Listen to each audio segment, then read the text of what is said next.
ओम नमः शिवाय। दोस्तों, अपने इस वीडियो ईश्वर को प्रसन्न करने का सबसे आसान उपाय में आपका पुनः एक बार स्वागत है। मैं आपको बता रहा था इसके पिछले वीडियोस में, मैंने बताया इसके पिछले पार्ट में कि ईश्वर को अगर प्राप्त करना है तो उसका रास्ता एक ही है जो मैंने आपको बताया। दोस्तों, प्रेम ही वह भाव है जिससे हम ईश्वर को आसानी से प्राप्त कर सकते हैं। मैंने आपको वीडियोस में पीछे बताया कि आप खुद देखें कि जिन लोगों के ऊपर ईश्वर की कृपा हुई या ईश्वर जिनसे मिले या जिनको ईश्वर जिनसे प्रसन्न हुए, उन सभी लोगों ने किसी युग में रहा हो ईश्वर से प्रेम किया है निस्वार्थ पे। जैसे कि मैंने बताया, मीरा जी ले लीजिए, सबरी ले लीजिए, जटायु ले लीजिए, और भी केवट ले लीजिए। बहुत सारे पिछले युगों में ही आप देखेंगे कि जिन लोगों से ईश्वर प्रसन्न हुए, उन लोगों ने कोई ईश्वर की बहुत बड़ी भक्ति नहीं दिखाई गई या भक्ति नहीं किया। सिर्फ अगर किया तो वो लोग ईश्वर से अटूट प्रेम करते थे। तो दोस्तों, प्रेम मैं आपको बता रहा हूं कि जब तक हम अगर ईश्वर को प्रसन्न करना चाहते हैं तो हमको उनसे निस्वार्थ प्रेम करना होगा। तो दोस्तों, प्रेम जो शब्द है वो आप खुद जानते हैं कि ये इसको 2.5 अक्षर का शब्द कहा गया है, लेकिन ये खुद अपने आप में बहुत ही विस्तृत है। या यूं कह लें कि ये हर चीज का एक आधार है। प्रेम के बिना किसी भी प्रकार का कोई भी रिश्ता सार्थक नहीं है, चाहे वो किसी का भी रिश्ता हो। तो दोस्तों, अब सवाल ये आता है कि प्रेम को जब तक हम पूर्ण रूप से समझ नहीं सकते हैं तो उसको कर पाना तो बहुत दूर की बात है। तो दोस्तों, समझने के लिए एक चीज ये देखनी पड़ेगी कि निस्वार्थ प्रेम हम किस प्रकार कर सकते हैं। यूं तो आप अगर किसी से भी आप पूछ लीजिए अपने आसपास या लोगों से, तो कोई भी व्यक्ति ऐसा नहीं होगा जो ये ना कहे कि मैं भगवान से प्रेम नहीं करता। सभी यही कहेंगे कि मैं भी ईश्वर से प्रेम करता हूं। ये कोई नई बात नहीं। तो दोस्तों, सवाल ये है कि जब हर व्यक्ति इस चीज को जानता है और कहता भी है कि मैं प्रेम करता हूं, लेकिन वह निस्वार्थ प्रेम है कि नहीं, वास्तविक प्रेम है कि नहीं, ये चीज यहां पर जानने की जरूरत है। तो दोस्तों, ये जानने के लिए जब तक आप समाज में या कहीं से कोई उदाहरण नहीं देखेंगे तब तक यह चीज स्पष्ट नहीं होती है। तो मैं आपको एक उदाहरण बताना चाहता हूं जो आपके अगल बगल आस पड़ोस हर जगह मौजूद है। अगर जरूरत है तो सिर्फ आपको उसको समझने और देखने की जरूरत है। खुद आपको समझ में आ जाएगा प्रेम है या नहीं है। तो दोस्तों, मैं आपके ही अपने समाज की ही एक उदाहरण मैं आपको बताता हूं। जरा इसको देखिए। मेरा ये उदाहरण देने से किसी की आत्मा या किसी के मन को ठेस पहुंचाने का मेरा कोई भाव नहीं, लेकिन जो वास्तव में आपको दिखता है, जो दिखेगा, जो मैं बताने जा रहा हूं, आप उसको देखिए तो ये चीजें आपको कहीं हद तक सही मिलेंगी। और अगर उन लोगों से भी पूछेंगे तो वो लोग भी यही कहते हैं या कहेंगे। आप पूछ करके देख लीजिए कि कोई व्यक्ति ऐसा नहीं मिलेगा जो ये कह दे कि मैं ईश्वर से प्रेम नहीं करता हूं। तो दोस्तों, मैंने बताया प्रेम खुद अपने आप में बहुत जटिल शब्द है। इतना जटिल है कि हमारे यहाँ महान लोगों ने खुद कहा है, पोथी पढ़ पढ़ जग भया पंडित भया न होए, 2.5 अक्षर प्रेम का पढ़े सो पंडित होए। आपने खुद ये चीज सुनी होगी, ये दोहा सुना होगा। यह दोहा हमारे कबीरदास जी ने कहा और बताया। तो दोस्तों ये वाकई में प्रेम खुद एक अपने आप में ग्रंथ है। जो व्यक्ति प्रेम को समझ गया वह व्यक्ति आप यूं समझ लीजिए कि उसके लिए सब कुछ समझना आसान है। जैसा मैंने बताया, अगर पूछेंगे सभी कहेंगे मैं प्रेम करता हूं ईश्वर से। मैं आपको एक उदाहरण मैंने कहा मैं आपके समाज का बताता हूं, तो आप जरा देखिए इस चीज को।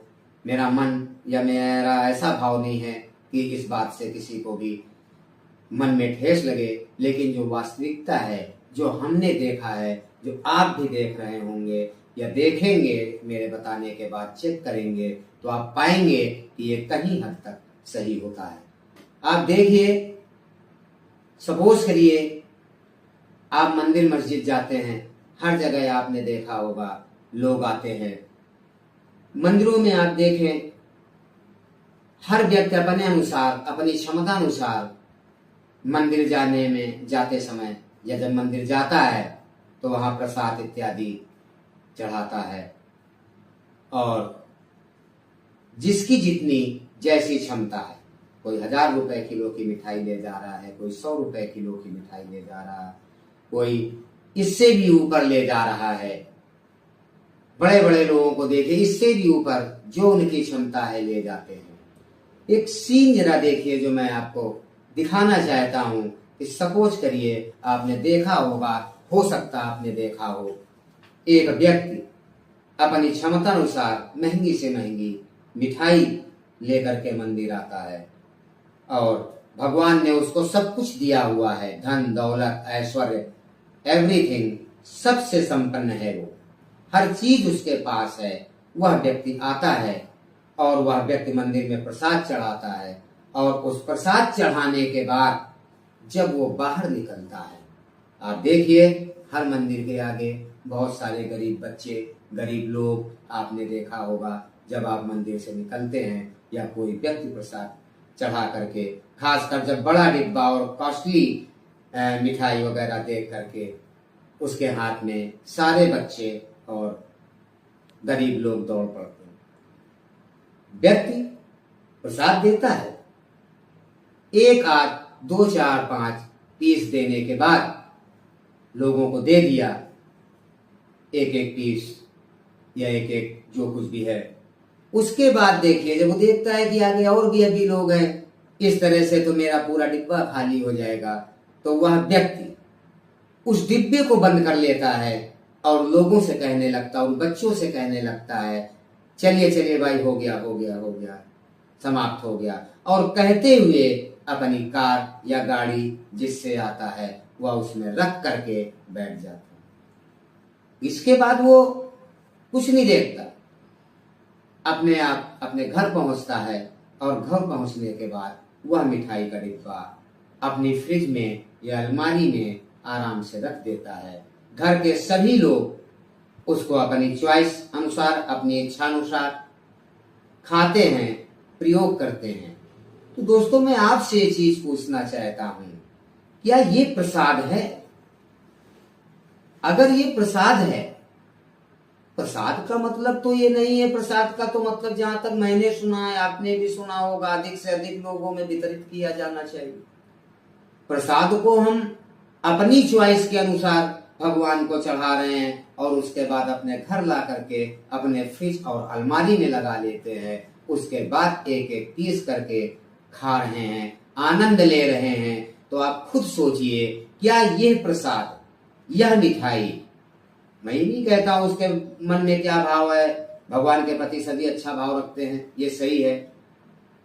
और अगर यहाँ पर डिफरेंट है तो वो ये चीज है कि जिस चीज को आप प्रभु के लिए समर्पित कर रहे हैं, उस चीज को, उस वस्तु को, जिनको वास्तव में उस मिठाई की जरूरत है, जो इतनी महंगी मिठाई वो गरीब बच्चे जो मंदिर के बाहर हैं, जो अपने पैसे खर्च कर करके वो इतनी महंगी मिठाई नहीं खा सकते हैं, तो कायदे से अगर देखा जाए तो ये मिठाई उनको देनी चाहिए, उनका हक बनता है, ना कि हम अपने घर ला करके उसको रखते हैं, सजाते हैं और एक एक पीस, 2 पीस, जो जितनी इतनी इच्छा आ रही है अपने घर के लोग खा रहे हैं। दोस्तों ये प्रसाद नहीं है, ये उसकी ओन चॉइस है। वह व्यक्ति अमीर है, अपनी चॉइस के महंगी से महंगी दुकान की मिठाई लाता है और भगवान जी को चढ़ाने के बाद अपने घर ले जाता है, 2-4 लोगों को देने के बाद घर ले जाता और आराम से उसका स्वाद ले रहा है, उसका आनंद ले रहा है। तो ये उसकी ओन चॉइस है। ये अगर देखा जाए तो प्रसाद नहीं हुआ।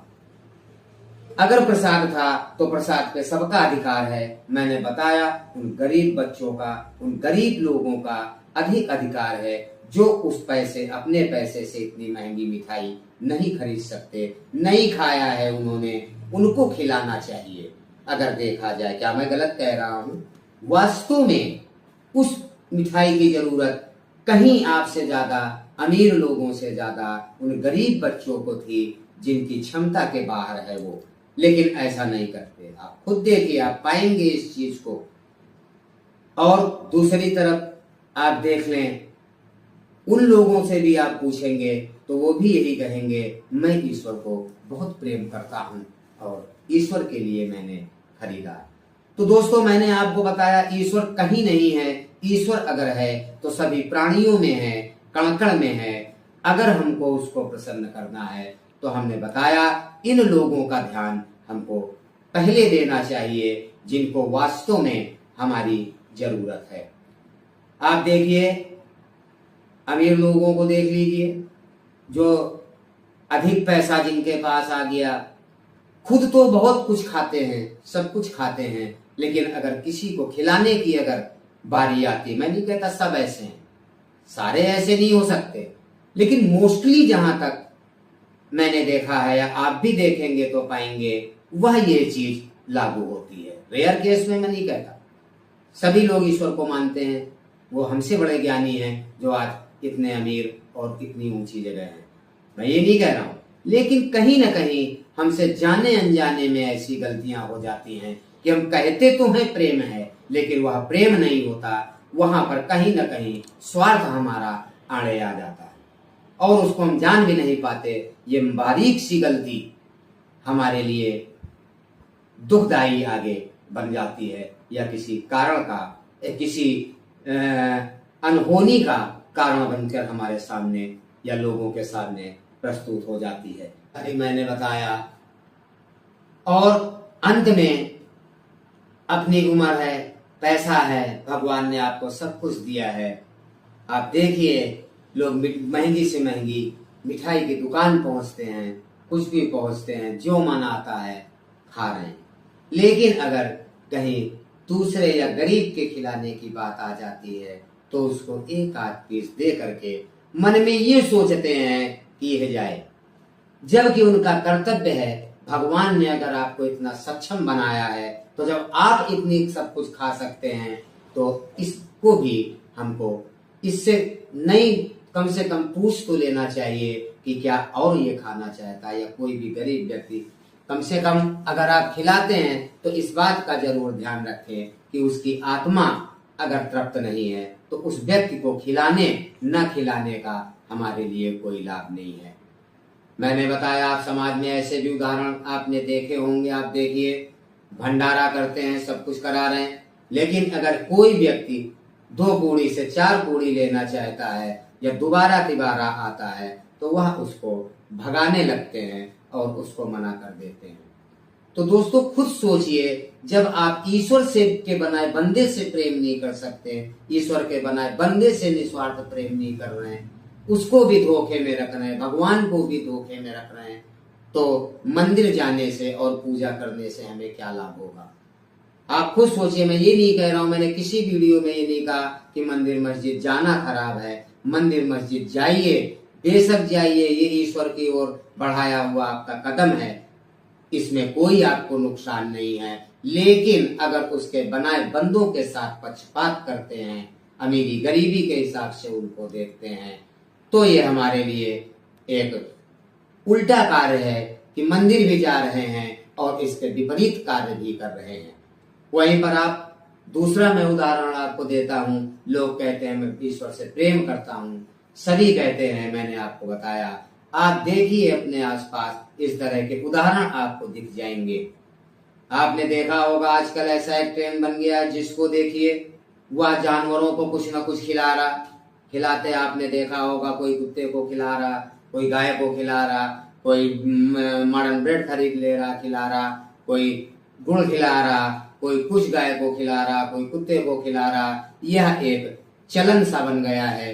अच्छी बात है, मैं नहीं कह रहा हूं किसी को खिलाना व्यर्थ है, लेकिन जरा एक चीज आप गौर करें, खिलाने के पीछे देखिए व्यक्ति का स्वार्थ यहाँ पर क्या छुपा। मैंने बताया हमारा वीडियो ये मनोवैज्ञानिक पद्धति के ऊपर आधारित है, और जो भी मैंने इसमें बताया है वो साइकोलॉजिकल सिस्टम के अकॉर्डिंग है, ना कि पूजा पाठ। पूजा पाठ is other matter and other thing and this, यानी साइकोलॉजिकल जो सिस्टम है ये एक अदर प्रोसेस है।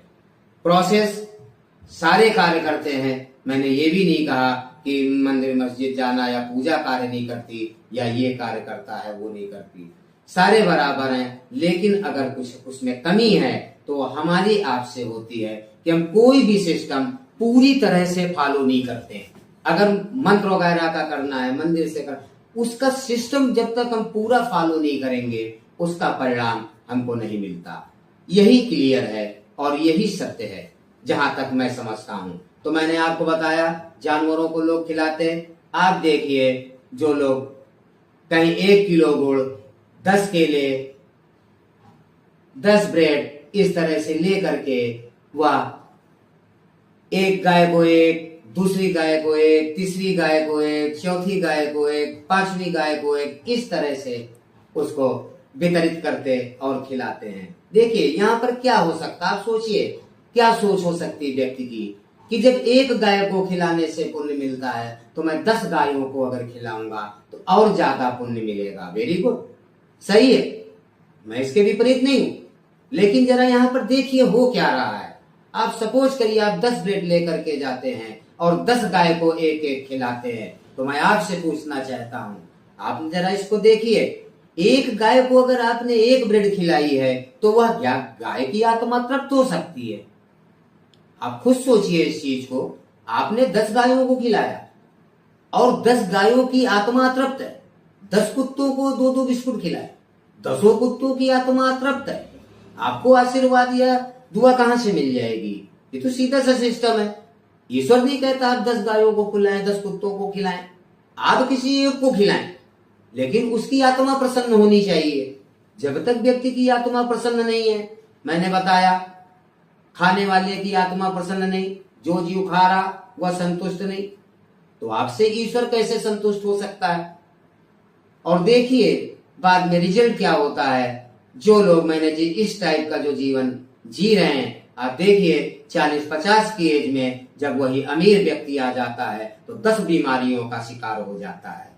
जहां वो ढेरों मिठाई खा लेता था, डॉक्टर उसको डायबिटीज होने के कारण एक मीठा का कण खाने से मना कर देता है। यहाँ तक कि ना आप मनचाही सब्जी खा सकते, न मनचाही फ्रूट खा सकते, न मनचाही स्वीट खा सकते हैं। Everything is back. ये क्या है? अगर जरूरत है तो इन्हीं चीजों को गौर करने की जरूरत है कि अगर आप अपनी आत्मा को तृप्त करते हैं और करना चाहते हैं तो हमको, अगर भगवान ने हमको इस लायक बनाया है तो दूसरों की भी जिनको वास्तविक जरूरत है उनकी आत्मा को भी जब तक आप तृप्त नहीं करेंगे तब तक उनके दिल से आशीर्वाद नहीं निकलता, जिसके कारण प्रभु भी हमसे प्रसन्न नहीं रहते। ठीक, आपने 10 गायों 10 लोगों को भोजन कराया, 10 अपूर्ण है, क्या फायदा? आप एक को खिलाइए लेकिन पेट भर करके खिलाइए, उससे पूछ करके खिलाइए कि आप क्या खाना चाहते हैं, क्या नहीं खाना चाहते हैं।